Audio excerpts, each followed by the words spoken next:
नमस्कार दोस्तों। महाभारत काल में कई पराक्रमी राजा हुए। उनके जीवन से जुड़ी ऐसी कई घटनाएं हैं जिनके बारे में आपको जानकर बड़ी हैरानी होगी। आज के वीडियो में हम आपको इसी के बारे में बताएंगे। नमस्कार दोस्तों, आध्यात्मिक वायरल चैनल पर आप सभी का स्वागत है। अगर आपने हमारे चैनल को अभी तक सब्सक्राइब नहीं किया है तो कृपया इसे ज़रूर सब्सक्राइब करें। और मेरी तरह आप भी श्री राम जी के भक्त हैं तो कमेंट में जय श्री राम ज़रूर लिखें। दोस्तों, पौराणिक कथाओं के मुताबिक राजा दुष्यंत चंद्रवंशी राजा थे। वही शकुंतला ऋषि विश्वामित्र और स्वर्ग की अप्सरा मेनका की पुत्री थी। शकुंतला अपनी माँ की तरह ही रूप और यौवन की धनी थी। माता पिता के द्वारा त्याग दिए जाने के बाद शकुंतला को ऋषि कण्व ने अपने आश्रम में पाल पोस कर बड़ा किया। एक बार हस्तिनापुर के राजा दुष्यंत ऋषि कण्व के आश्रम में पहुँचे। उस समय ऋषि कण्व आश्रम से बाहर गए हुए थे, इसलिए शकुंतला आश्रम से बाहर निकल कर आई। शकुंतला ने कहा, हे राजन, मैं महर्षि की पुत्री हूँ। महर्षि अभी आश्रम में नहीं है, वह तीर्थ यात्रा पर गए हैं। मैं आपका आश्रम में स्वागत करती हूँ।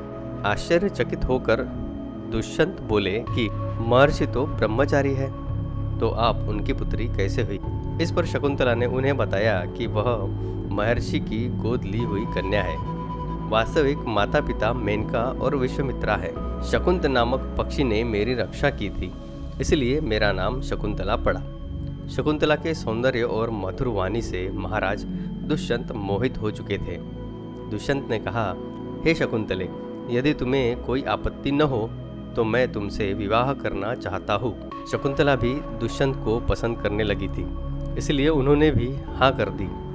इसके बाद दोनों ने गंधर्व विवाह कर लिया। कुछ समय साथ में व्यतीत करने के बाद जब दुष्यंत अपनी राजधानी हस्तिनापुर लौटने लगे तो उन्होंने लौटकर शकुंतला को अपने साथ ले जाने का वचन दिया। प्रेम के प्रतीक चिन्ह के रूप में उन्होंने अपनी राजमुद्रिका शकुंतला की अंगुली में पहना दी।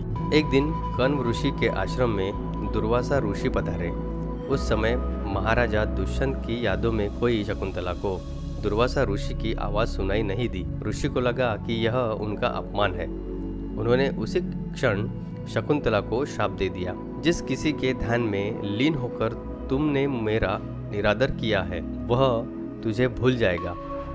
यह सुनकर शकुंतला का ध्यान टूट गया तो उन्होंने ऋषि से क्षमा मांगी। ऋषि ने कहा, जिनकी याद में तुम खोई हुई थी उनका कोई प्रतीक चिन्ह होगा तो उस चिन्ह को देखकर उन्हें तुम्हारी स्मृति हो जाएगी। यह कहकर दुर्वासा वहां से चले गए। कुछ दिनों के बाद जब कण्व ऋषि तीर्थ यात्रा से लौटे तो शकुंतला ने उन्हें अपने गंधर्व विवाह के बारे में बताया।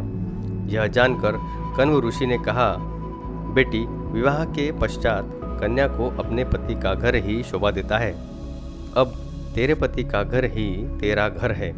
यह कहकर कण्व ऋषि ने शकुंतला को अपने शिष्यों के साथ हस्तिनापुर भिजवा दिया।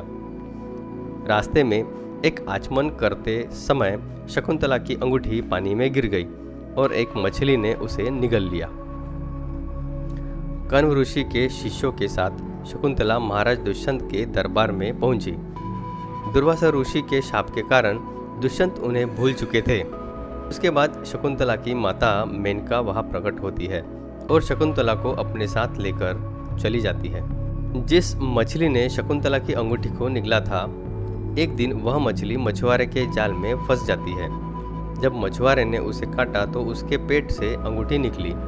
मछुआरे ने देखा कि यह अंगूठी तो राजमुद्रिका है, इसलिए उसे लेकर महाराज को भेंट करने राजमहल में पहुंच गया। अंगूठी को देखते ही महाराज दुष्यंत को सब कुछ याद आ गया और तब उन्हें अपने किए पर पश्चाताप होने लगा और शकुंतला की तलाश में वह जुट गए।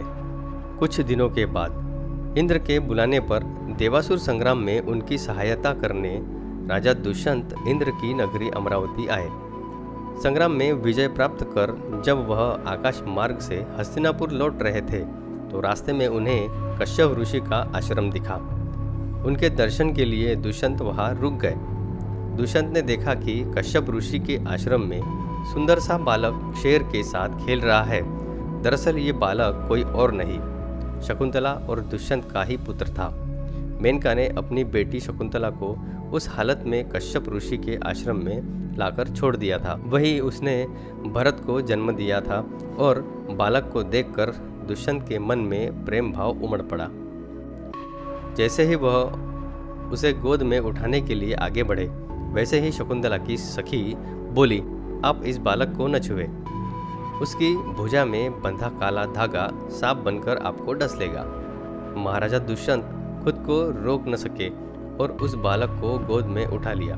बालक की भुजा में बंधा काला धागा टूटकर धरती पर गिर गया। शकुंतला की सखियों को यह ध्यान था कि बालक को जब कभी उनके पिता गोद में उठा लेंगे तो धागा टूटकर गिर जाएगा। शकुंतला को जब पूरी घटना की जानकारी हुई तो दुष्यंत के सामने आई। दुष्यंत ने अपनी शकुंतला को पहचान लिया।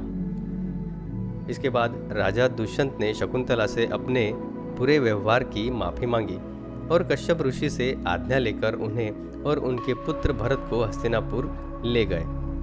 बाद में भरत एक प्रतापी सम्राट बने और उन्हीं के नाम पर हमारे देश का नाम भरतवर्ष हुआ। आगे चलकर भरत वंश के ही राजा शंतनु से गंगा का विवाह हुआ। तो दोस्तों, आज के लिए बस इतना ही। अगर आपको ये जानकारी अच्छी लगी हो तो कमेंट करके ज़रूर बताना और इस वीडियो को लाइक करना मत भूलना। ऐसी ही नई नई जानकारी के लिए हमारे चैनल को सब्सक्राइब ज़रूर करना। धन्यवाद।